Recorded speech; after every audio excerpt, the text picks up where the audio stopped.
¿Qué impacto tienen los materiales en la vida del hombre? ¿Por qué, a pesar de ser fundamentales para el progreso de la humanidad, su importancia suele pasar inadvertida? Muchas veces valoramos algo solo cuando nos falta. Entonces pensemos, ¿qué pasaría si en un instante desaparecieran todos los materiales desarrollados por el hombre desde épocas remotas? ¿Qué sería de nosotros? Desaparecerían los medios de transporte, las comunicaciones, la indumentaria, las calles, las viviendas, las ciudades. Nos encontraríamos desnudos, deambulando en busca de alimento, refugio y abrigo. Gracias a una tarea que comenzó hace más de 2 millones de años, se desarrollaron infinidad de materiales que nos permiten vivir de la forma en que lo hacemos. Hoy vamos a recorrer esa historia, ese largo proceso convertido en los últimos tiempos en una carrera vertiginosa que conocemos como tecnología de los materiales.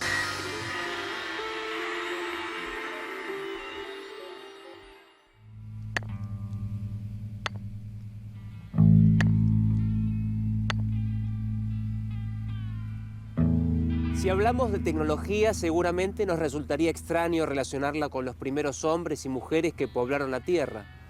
Sin embargo, podríamos decir que son sus padres y que la tecnología nació a los golpes. Un ser prehistórico hace más de 2,5 millones de años golpeaba 2 piedras entre sí. Una se quebraba en 2 partes. Pronto nuestro antecesor descubrió que sus bordes eran filosos y le permitían cortar una rama, cazar, cortar alimentos, defenderse de animales y de otros hombres. A partir de su hallazgo y con el tiempo, se crearon hachas, lanzas, cuchillos, flechas, herramientas que facilitaban sus tareas. Había comenzado la Edad de Piedra y ante la necesidad de dominar la naturaleza, había nacido la tecnología y con ella la historia de los materiales.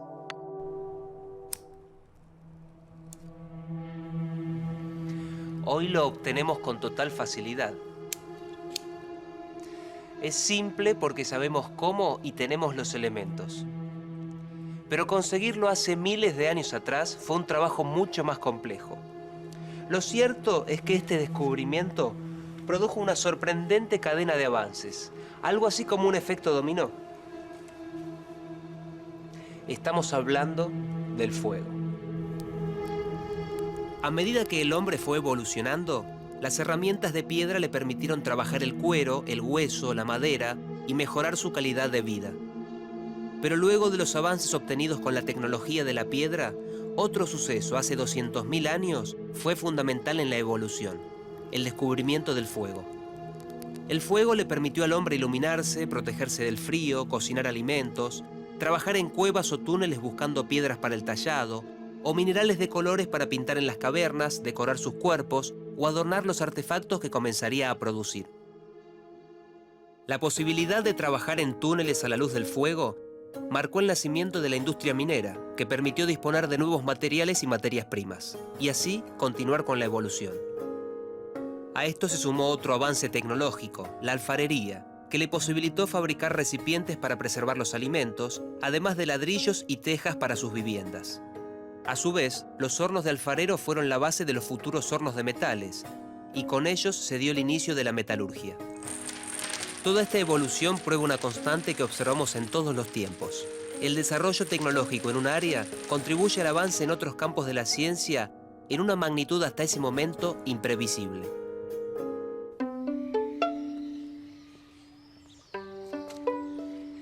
Pensemos en una persona de la Edad de Hierro y ahora en una de la Edad Contemporánea.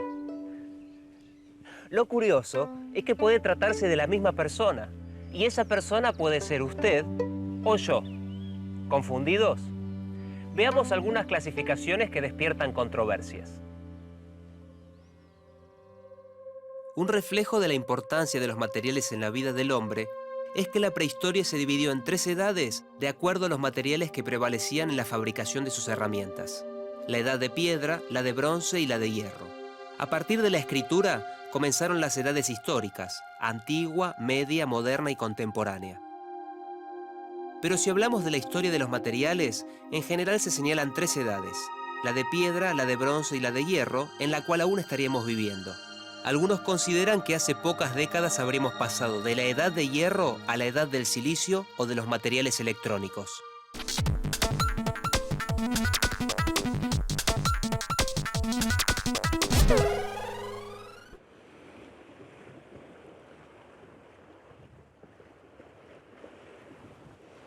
Las edades se dieron en distintos momentos en cada continente. Algunas fechas son difusas, otras muy precisas. Si nos preguntamos qué introdujo Colón en América, muchos dirán la lengua, la religión, pero si pensamos en tecnología y materiales, lo cierto es que con Colón y sus navegantes también llegaba a América la Edad de Hierro. Pero comencemos un poco antes y veamos por qué podemos decir que África, hoy el continente más pobre y más relegado, es en cierto sentido la cuna de la tecnología. A través de estudios de ADN, se pudo determinar que hace aproximadamente 50.000 años, el Homo sapiens, partiendo del África, se lanzó a la conquista del planeta. Llevaba las tecnologías de la piedra, del fuego, de la alfarería y demás conocimientos que había acumulado a lo largo de la historia. Los desarrollos tecnológicos posteriores en cada continente se produjeron en épocas diferentes. En este desarrollo desigual jugó un papel fundamental la posibilidad de comunicación y de intercambio entre las diferentes regiones. La edad de cobre, como transición entre las edades de piedra y de bronce, se desarrolló en América del Sur en forma totalmente independiente de Europa o de Asia. Y la edad de hierro se inició en América recién en 1492 con el descubrimiento del continente. A otras regiones del mundo, como Australia y la Polinesia, la edad de hierro tardó aún más en llegar. Comenzó hace aproximadamente 2 siglos, cuando el uso del metal fue difundido por los europeos.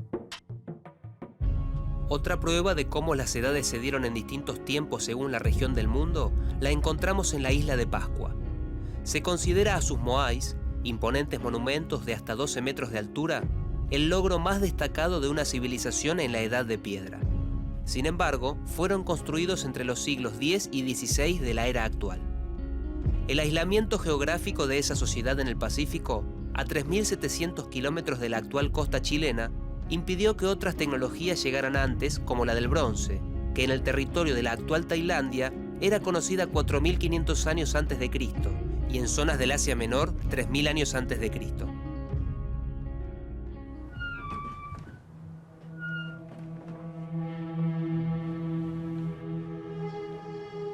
Si pudiéramos viajar al pasado en una máquina del tiempo, ¿a qué era creen que viajaríamos? La respuesta es simple. Podemos tener casi la certeza de que viajaríamos a la Edad de Piedra, simplemente porque el 99,7% de la historia de la humanidad transcurrió en ella. ¿Y cómo fue el paso de la Edad de Piedra a la de cobre? Una vez más tuvieron relación el fuego y los golpes.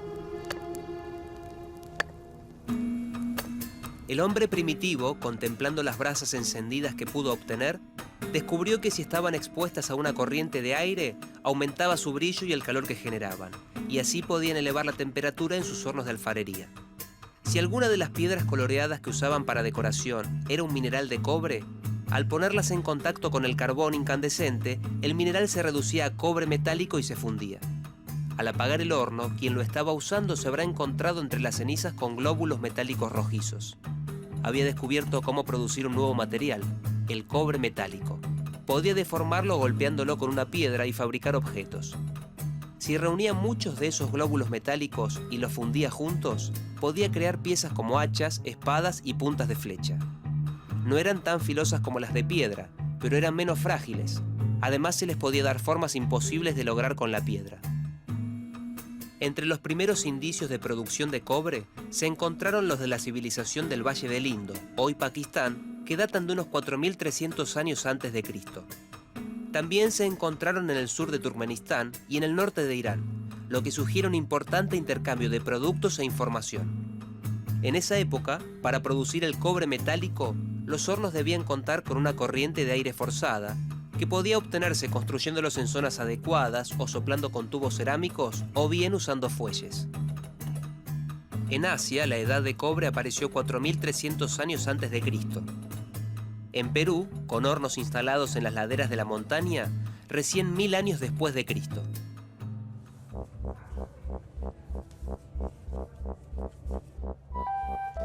¿Qué sabemos de los hombres de la edad de cobre? Sobre cómo se vestían y de qué se alimentaban. Hasta hace pocos años, casi nada. 50 siglos tuvieron que transcurrir para develar ese misterio.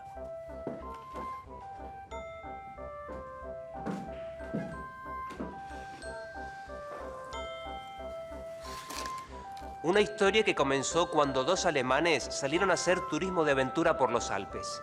Iban camino a un descubrimiento trascendente, gracias a la casualidad y al hielo.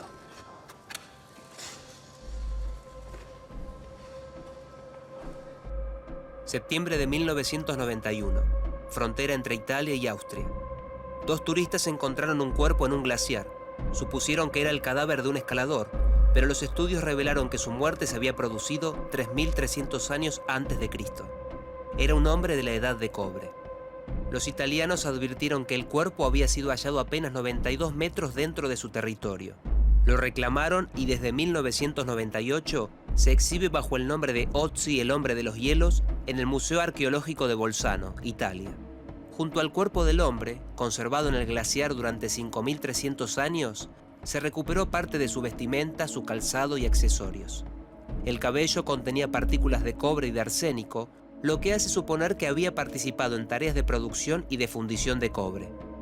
Entre sus pertenencias se encontró un hacha de cobre con mango de tejo, una aljaba llena de flechas con puntas de pedernal, un arco y un cuchillo de pedernal con mango de madera. Ötzi llevaba dos especies de hongos, uno como producto medicinal y el otro, junto con una pieza de pedernal y otra de pirita, formaban un equipo para encender fuego. La vestimenta incluía un gorro de cuero de oso, una capa de hierba tejida y un chaleco de cuero. El calzado era notable: piel de oso para las plantas del pie, de ciervo en la parte superior y una red de corteza de árbol. Hierba suave circundaba el pie como medias aislantes y el cuero estaba impermeabilizado con grasa animal.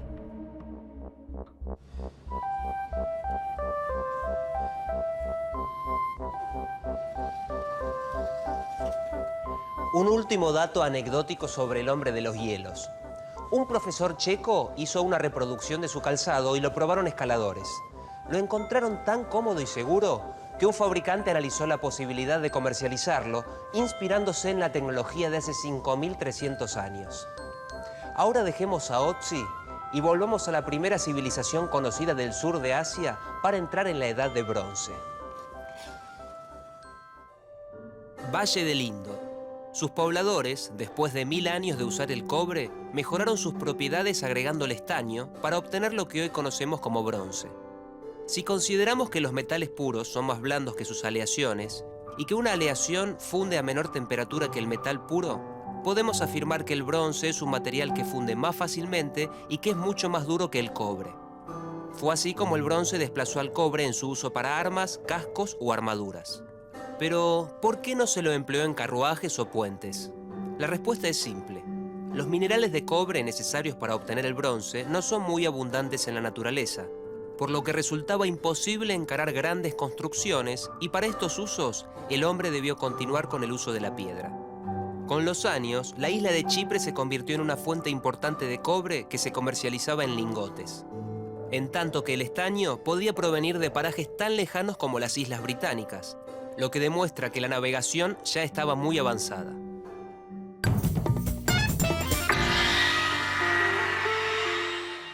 En 1922, en el Valle de los Reyes, en Luxor, Egipto, se producía uno de los mayores hallazgos arqueológicos de todos los tiempos: la tumba de Tutankamón, intacta y llena de tesoros. También resurgía la leyenda de la maldición del faraón, ya que este temor existía desde el siglo VII después de Cristo, cuando los árabes asentados en el país temían a la magia egipcia y a la resurrección de las momias basándose en las ilustraciones de las tumbas. Pero para quienes estudian los materiales, mucho más importante que la tumba de Tutankamón fue la de Rekhmire, un gobernador de Tebas. Lo curioso es que su importancia se debe justamente a las ilustraciones, pero que en este caso, lejos de alimentar leyendas de maldiciones, fueron una bendición, ya que permitieron obtener datos sobre las tecnologías en la antigüedad. Las pinturas en la tumba de Rekhmire datan de 1450 años antes de Cristo y reflejan las artesanías egipcias de la época. Con referencia al trabajado del bronce, muestran a un grupo de operarios dedicados a fundir 2 puertas para el templo de Amún en Karnak. Ejemplos simplificados de esos dibujos destacan a operarios que avivan el fuego mediante fuelles, vertiendo bronce fundido en embudos del molde de las puertas. Además acarrean lingotes de cobre y otros metales para fundir. Según las referencias, Las fundiciones eran sucias y peligrosas, aunque el arsénico usado para alear cobre, que diezmaba la salud de los fundidores, se había abandonado alrededor del año 2000 a.C., una práctica que en Sudamérica continuó hasta poco antes de la llegada de los conquistadores. Calor extremo generado por el fuego en hornos especiales. Frío intenso producido en hielos milenarios. Al frío le debemos la conservación de cuerpos y de materiales de otras eras. En el calor está la pista para responder a una pregunta clave. Si ya tenía los hornos para producir cobre y fundir bronce, ¿por qué el hombre tardó nada menos que 2000 años en entrar en la Edad de Hierro? El aparente retraso para ingresar en ella se debió a que los hornos no estaban preparados para alcanzar las temperaturas necesarias para fundir el hierro. El cobre funde a 1083 grados centígrados, y si se agrega estaño o arsénico, la temperatura necesaria para fundir la aleación baja entre unos 50 a 100 grados centígrados. Para fundir hierro se necesitan 1535 grados centígrados, hasta ese momento una temperatura inalcanzable. Lo cierto es que el hierro fundido no se llegó a conocer en Europa hasta el siglo XIV después de Cristo, y fue gracias a la construcción de hornos con una considerable inyección de aire. En los primitivos hornos de cerámica es muy probable que el mineral de hierro reaccionara con el carbón incandescente. Pero, debido a la relativamente baja temperatura, no se producían gotas de metal fundido, de modo que la tecnología desarrollada para el bronce no se pudo usar con el hierro. El mineral de hierro se convertía en metal y quedaba reducido a la forma de esponja, con sus poros llenos de escoria. Una esponja que era observada como un desecho inútil. Golpes y más golpes.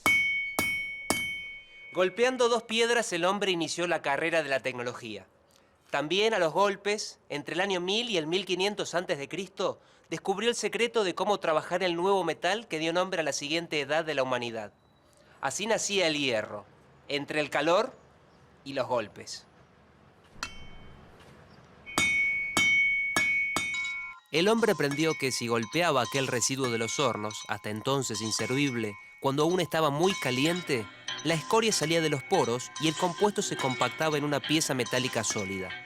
Ese nuevo metal, el hierro, era mucho más duro que el bronce. Fueron los hititas quienes descubrieron esta forma de trabajar el hierro entre 1000 y 2000 años antes de Cristo. Golpeando en caliente se podían soldar pedazos entre sí y crear piezas mayores. Se les podían dar formas y fabricar espadas, escudos y hasta ruedas. Como en tantos ejemplos a lo largo de la historia, la adopción de una tecnología implica superioridad y dominio. Los hititas, adelantados en la metalurgia, crearon los carros más livianos y rápidos de la época, y su imperio desafió el poder de Egipto, de Babilonia y de Asiria.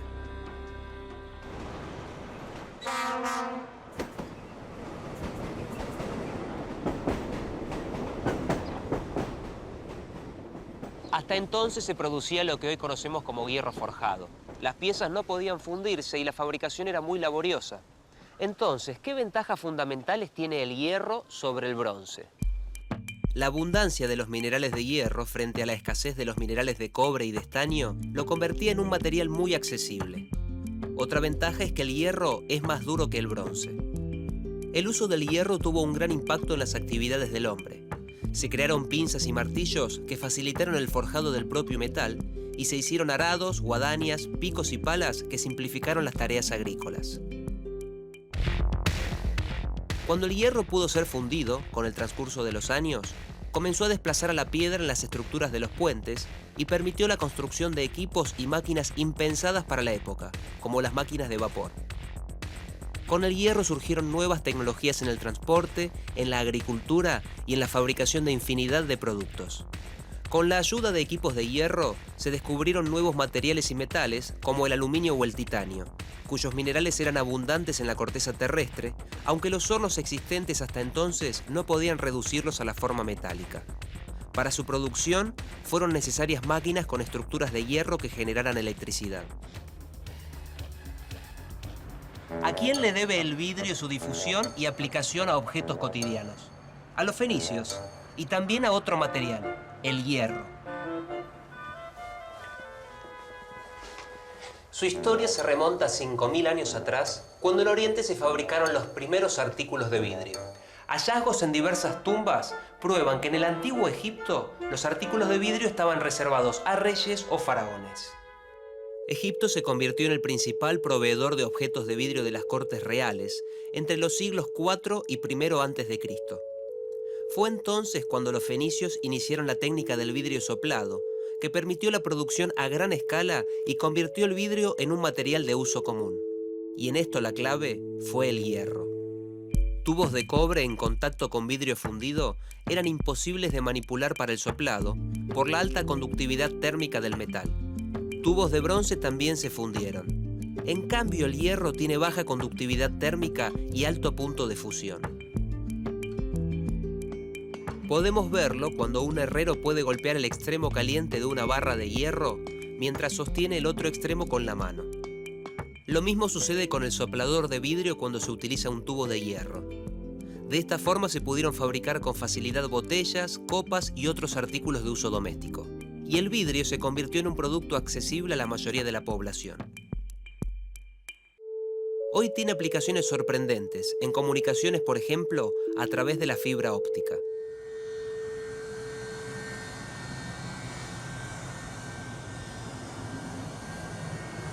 El aluminio es otro de los metales que provocó una gran influencia en las actividades del hombre, abrió innumerables posibilidades y hoy tiene una enorme presencia en la vida cotidiana. Sin embargo, hace 160 años era un metal precioso, más caro aún que el oro y utilizado como artículo de lujo en las cortes europeas.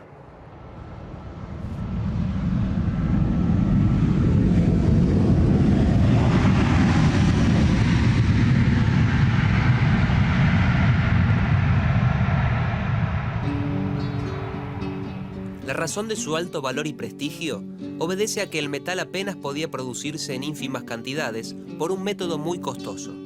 Pero en 1886 se desarrolló el método que permitió producirlo en forma económica y convertirlo en el metal que hoy vemos en múltiples aplicaciones. El hecho de ser liviano y mecánicamente resistente convirtió el aluminio en un material clave para la industria aeronáutica. Se utilizó en las estructuras de los antiguos dirigibles y actualmente se emplea en los aviones de línea.